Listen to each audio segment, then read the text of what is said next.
Time now for our PIX panel, and joining me this morning, PIX 11 political reporter Ayana and Julia Marsh from the New York Post. Good to have you both here. Hi, Dan. And so the home stretch of the election is here, right? I feel like we've been in this dog race for quite some time talking about this. Less than 2 weeks to go before we'll likely know the winners in these races. So let's actually begin right now with a debate recap. You know, we just saw your piece, Ayana, with the highlights and lowlights. Any surprises that jumped out at you during this debate? No, this was really a pretty straightforward debate. We knew that Eric Adams was going into this debate in a pretty strong position. He's expected to win. So Curtis Sliwa was aggressive. He was looking for any way to rattle Eric Adams, and I don't think that he was able to do so. Didn't seem like Eric Adams, Julia, took the bait here.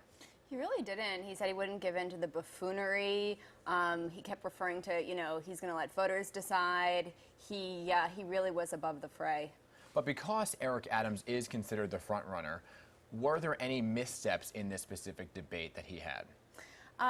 I think he could have kind of delved deeper and actually answered some of the questions. Yeah. He really relied on his talking points. A couple of times the moderators said, you know, but I'm asking you this yes or no, and really pushed him for answers. I feel like we didn't really get a lot of answers off of his stump speech. Yeah, and Curtis Sliwa, can he really make this a contest, you think, with this city being overwhelmingly Democratic? It's going to be tough, certainly, Dan, but Curtis is still trying. He's out there every single day, and his strategy seems to be talking to voters about issues that are in the news. So, for example, Friday, he spoke about the recent findings of several guns in New York City schools. So he's trying to be on topic, discuss topics that New Yorkers care about, but it's going to be an uphill battle for sure. And yesterday, he actually talked about doing away with speed cameras and doing away with bike lanes. He's trying to really show a big difference between him and Adams so that when voters go to the polls, maybe someone doesn't like those bike lanes. Right.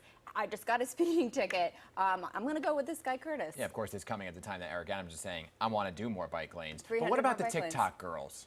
I'm just kidding. I'm just kidding. Let's move on to New Jersey. Dan. I know, you know, got to make you smile. Let's talk about the race for governor over in the state of New Jersey. Just a reminder to our viewers, the PIX 11 poll that we did. Take a look at these numbers. Governor Phil Murphy with 50%, Republican challenger Jack Ciattarelli 44%. But look at those undecideds, 7%. So can these undecided voters, Ayana, make a difference? Yeah, what was interesting when you dive a little deeper into our polling is that the 7% of undecided voters, they're actually leaning towards Jack Ciattarelli. So he certainly has an opportunity to pick up voters if he gets his message out in these last few days. So, Dan, I really do think we might have a nail-biter on our hands on election night. Yeah, of course, Phil Murphy winning double digits the last time. That does not seem to be the case this go-around. Yeah. Back to New York City, I want to talk about something that is current mayor of New York City, Bill de Blasio, did, expanding the vaccine mandate to the NYPD, the FDNY, and the Department of Sanitation. Okay, two big points here, and we'll get to incentives in just a moment. But take a look at this, okay? These groups have lower vaccination rates than compared to, say, the Department of Education, right? There's a lot of ground to cover to make up for to get these rates in the 90% range. So, Julia, I spoke to the Department of Sanitation. He said, look, there may be a problem with snow removal. There may be a problem with trash pickup if we don't get these numbers up. What are you expecting? And I spoke to the head of the EMS union, which is even lower than the numbers you showed, and he said, hey, we might have ambulances idling. We might not have people there to rescue New Yorkers in need. So I don't know if these are empty threats from the unions, if they're posturing. And the mandate is quickly approaching November 1st. So we'll see if the legal challenges come through, and we'll see if there's shortages. Sit on that for a second with those legal challenges. Are we expecting, we saw some lawsuits already. What else can we expect? We're expecting lawsuits, and I think, you know, the Mayor Bill de Blasio may get to a point where he has to reassess this if we don't get the numbers up in terms of especially the NYPD. 30% of officers still are not vaccinated.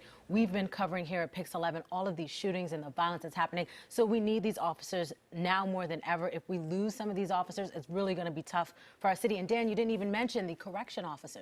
They're also under this vaccine mandate. We know it is chaos right now inside of Rikers Island. They have a little bit more time to get vaccinated because of those staffing shortages, but I don't think they can afford to lose one officer. And if the mayor does not roll back any of this, and there are some delays, it's really going to fall in the lap of the next mayor, and that's going to maybe be one of their first objectives when they get sworn in. Real quick, because we're almost out of time, I want to talk about the $500 incentive being offered right now. Teachers now saying, well, what about us? Yeah. Julia. Yeah, we spoke to some teachers, we spoke to some healthcare workers who said, you know, it's really not fair. Why wasn't I rewarded for this? Why aren't I be giving back pay?